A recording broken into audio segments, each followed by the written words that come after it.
NBA game time schedule pa rin para ngayong Friday. Dahil may 12 games tayo ngayong Friday, may part 2 yung video natin. Atin na namang pag-uusapan ang natitirang laro para ngayong Friday. The Crunch Time Basketball po mga idol. Huwag niyo po kalimutang mag-like, subscribe and hit the notification bell. Game schedule ngayong Friday mula sa alas 9 ng umaga hanggang alas 11 ng tanghali. Sa alas 9, maglalaban ang Pelicans at ang Rockets. Isa pang laro sa alas 9 mula naman sa East Team, ito ay ang Bulls kontra sa Boston. Sa 10 AM, magtutunggali naman ang Nuggets at ang Wizards. Isa pang laro sa 10 AM, Jazz kontra naman sa Hornets. At sa alas 11, maglalaro ang Warriors at ang Lakers. At ang huling laro ngayong Friday ay ang Kings kontra Spurs. Panoorin natin ang kanilang highlights sa huli nilang paghaharap. Kung sino-sino ba ang nanalo. Game recap tayo para sa Pelicans kontra Rockets. Huling nagtagpo ang dalawang team na ito ay 2 linggo na ang nakalipas at hindi naglaro si Zion Williamson sa time na iyon. Ang Pelicans ay kasalukuyang nasa rank 6 ng West standings, habang ang Rockets ay bumaba sa rank 12. Panoorin natin ang highlights ng dalawang team sa huli nilang laro. Trey Murphy knocks down a 3-point jumper mula kay Brandon Ingram. CJ McCollum with a crossover and step back with a 3 points. Lamang ang Pelicans ng 8 points at this point. Rockets naman, mula kay Fred VanVleet pass to Cam Whitmore for a 3. This time, Jalen Green splits the double with a behind the back and slam. This time, Brandon Ingram with a tough baseline jumper. 69-57 ang score this time. Ingram again. With the drive and dunk, Pelicans is up by 8 points in the third. Jonas Valanciunas, in the corner for a turn-around jump shot. Sa ibang corner naman, Ingram another turn-around jump shot against Dillon Brooks. CJ McCollum pulls up and hit the 3 against Dillon Brooks pa rin. In the second quarter, Jonas Valanciunas in the post, lamang na ng 10 points ang Pelicans. Within 5 minutes to play, Jordan Hawkins alley-oop to Trey Murphy. Pelicans at CJ McCollum, with a nice handle then drive and hits the floater. Rockets naman mula kay Fred VanVleet, isang drive sabay kick-out pass for Jalen Green for a 3. Cam Whitmore, coast-to-coast dribble at may paspin sabay dunk sa harap ng dalawang players. To seal the deal, Brandon Ingram crossover and hit the jumper. Panalo ang Pelicans sa score na 110-99. Ating aalamin kung mananalo pa rin pa sila sa darating na Friday. Boston Celtics naman versus Chicago Bulls. Huling naglaro ang dalawang team na ito 2 months ago. Ang Boston Celtics, currently nasa rank 1 ng East standings. Samantalang ang Chicago Bulls ay nasa rank 9 na currently nasa play-in spot. Panoorin natin ang highlights ng dalawang team sa huli nilang laro.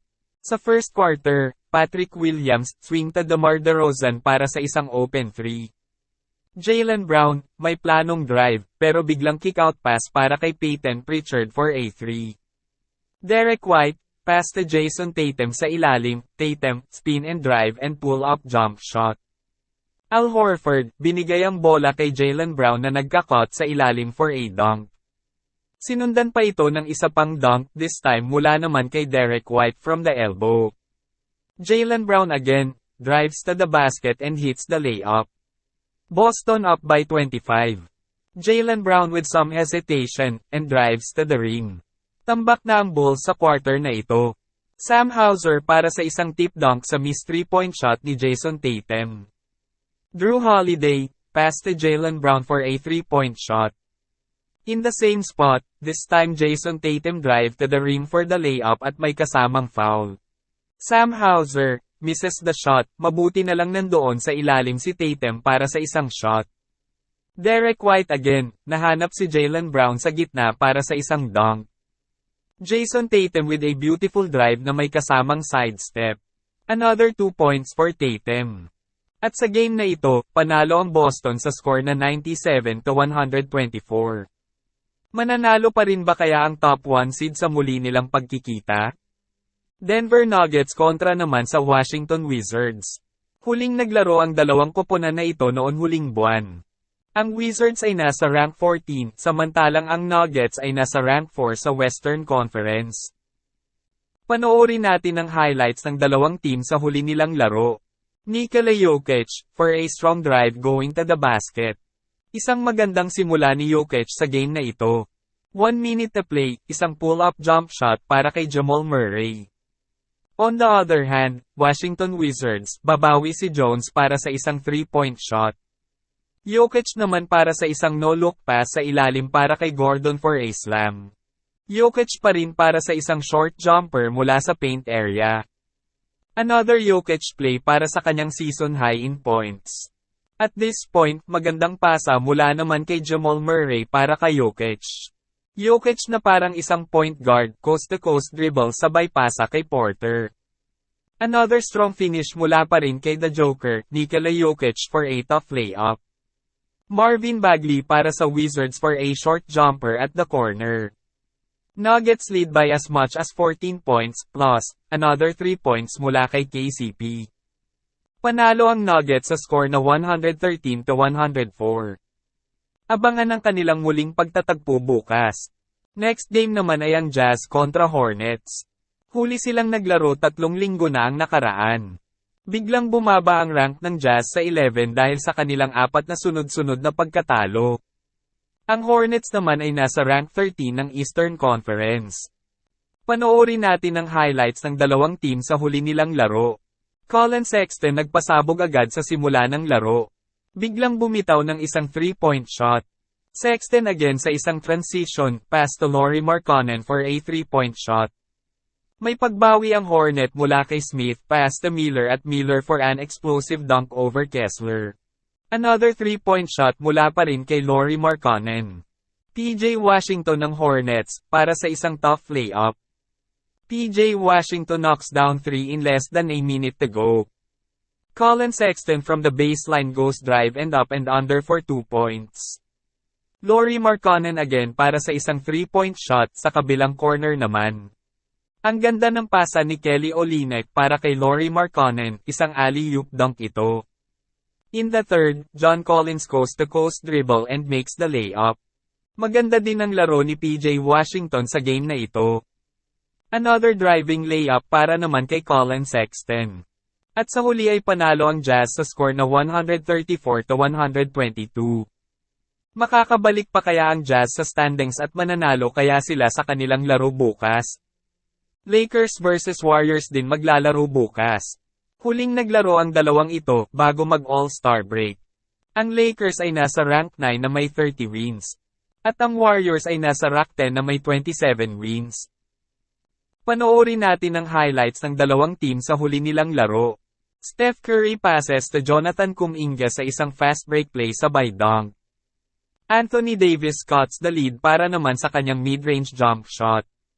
LeBron James between the legs pass to D'Angelo Russell for an open 3. Steph Curry, pinaglalaruan lang ang depensa ni Anthony Davis and makes the layup. This time, Klay to Draymond to Steph para sa isang corner 3-point shot. Nag-overtime pa ang laro, Green finds Klay, pinalipad lang si Reeves and makes the 3. At this point, Andrew Wiggins, para naman sa isang friendly bounce mula sa 3-point area. Another transition for Green and Steph. Green sabay screen and Steph again hits the 3.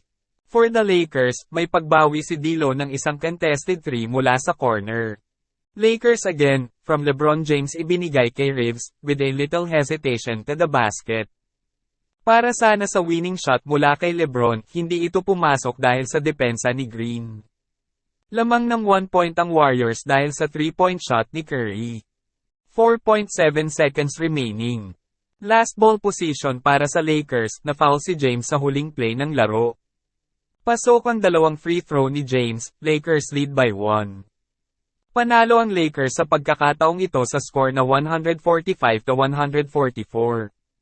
Tingnan natin bukas kung makakabawi ba ang Warriors sa Lakers. Kings vs Spurs para sa huling laro bukas. Huling naglaro ang dalawa sa panahon ng in-season tournament. Ang Kings ay nasa rank 8 na may 31 wins. Ang Spurs ay nasa rank 15 na may 11 wins. Panoorin natin ang highlights ng dalawang team sa huli nilang laro. Victor Wembanyama, for a 3, but na-miss niya pero may offensive rebound sabay dunk ni Wemby.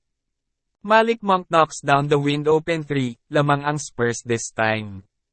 Keldon Johnson missed the layup, pero Zach Collins is there for a follow-up dunk. May pagbawi naman si Malik Monk para sa isang one-handed dunk. Sabonis naman para sa isang pump fake sabay drive and slam dunk. This time, Victor Wembanyama para naman sa isang pagbawi ng one-handed dunk. Kings again, Sabonis nahanap si Fox sa corner at nakakuha ng 3 points. De'Aaron Fox dribble in the lane and makes the floater, screened by Sabonis. Pasok ang contested step back 3 ni Victor Wembanyama. Another floater para kay De'Aaron Fox. Kings lead by 9 points. Panalo ang Kings sa score na 129-120. Tingnan natin kung ano ang mangyayari sa laro nila bukas.